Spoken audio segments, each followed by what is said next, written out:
Ini adalah dunia yang dipenuhi dengan orang pengidap Down syndrome. Orang-orang bahkan tidak tahu cara mengikat sepatu mereka.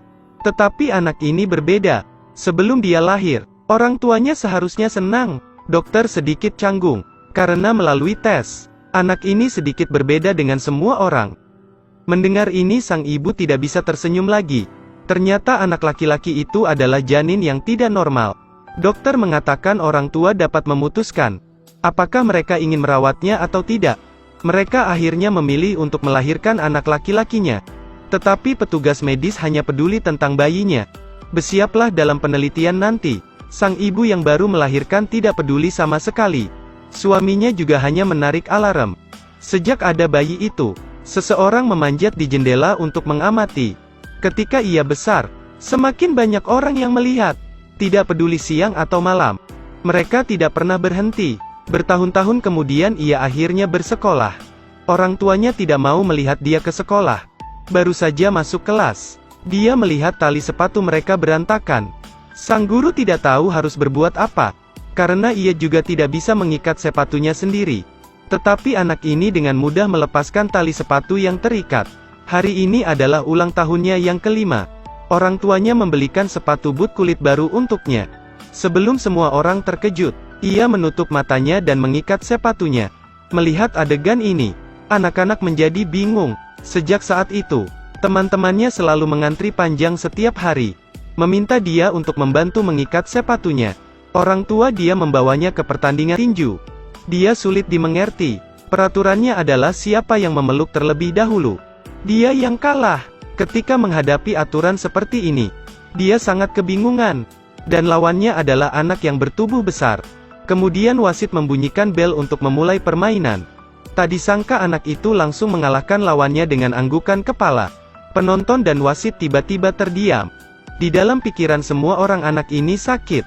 Petugas medis membawa Tandu ke panggung. Ternyata mereka mengabaikan si gendut itu. Dia langsung digendong.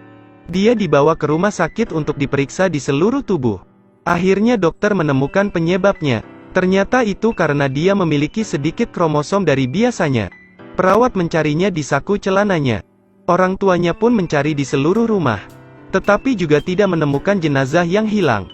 Untuk mengobatinya, dokter bahkan menggunakan cara ekstrim. Beruntung mereka tidak tahu cara mengikat. Bertahun-tahun kemudian anak laki-laki itu tumbuh besar. Disiapkan toilet khusus untuknya. Setelah keluar dari toilet, ada orang-orang yang bertepuk tangan. Ada yang datang untuk berjabat tangan dan mengambil gambar. Bahkan tempat parkir pun tidak seperti yang lain. Tawaran-tawaran inilah yang membuat dia tidak nyaman.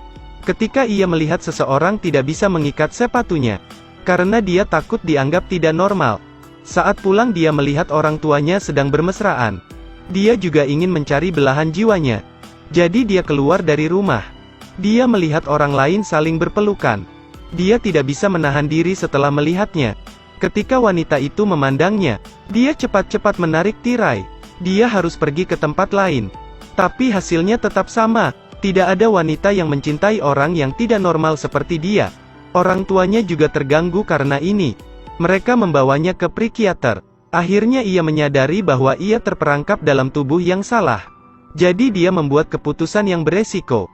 Untuk membuat dirinya normal, dia menuju ke meja operasi. Saat ini di sebelah tempat tidurnya dia melihat keajaiban. Dia melihat sepatunya terikat. Dia melihat ke atas. Ternyata dia juga wanita yang tidak normal. Gadis itu sepertinya merasa ada yang memperhatikannya. Dia berbalik dan melihat. Mereka berdua bingung. Masih ada orang sepertinya di dunia ini. Dia mencintai gadis itu dari pandangan pertama. Beginilah rasanya cinta. Mereka bersembunyi di bawah ranjang. Dokter masih memikirkan kemana mereka pergi. Sejak saat itu dia akhirnya tidak lagi merasa kesepian. Mereka juga memiliki tempat parkir khusus lainnya. Mereka berkumpul untuk membantu orang mengikat sepatu mereka. Kemudian temukan selotip di sepatu seseorang. Dia telah mencoba berkali-kali. Kemudian mereka berdua saling memandang dan tersenyum. Keduanya datang dengan desain dan produksi pada saat yang bersamaan. Sepatu tanpa tali telah lahir. Mereka membawa sampel sepatu ke investor. Bertanya-tanya apakah orang-orang menyukai penemuan mereka. Setelah bos besar mencoba, akhirnya dia memberikan jempol untuk mereka. Investor lain juga mengangguk untuk setuju. Penemuan mereka akhirnya diakui. Kemudian sepatu yang mereka desain selalu habis. Segera membeli sepatu yang mereka buat. Semua orang juga tidak lagi memandang mereka dengan mata yang aneh. Akhirnya mereka mendapatkannya. Ternyata para penyandang cacat juga bisa membuat dunia menjadi tempat yang lebih baik. Cerita pun berakhir. Terus ikuti Edelweiss Review untuk mendapatkan update cuplikan film berikutnya.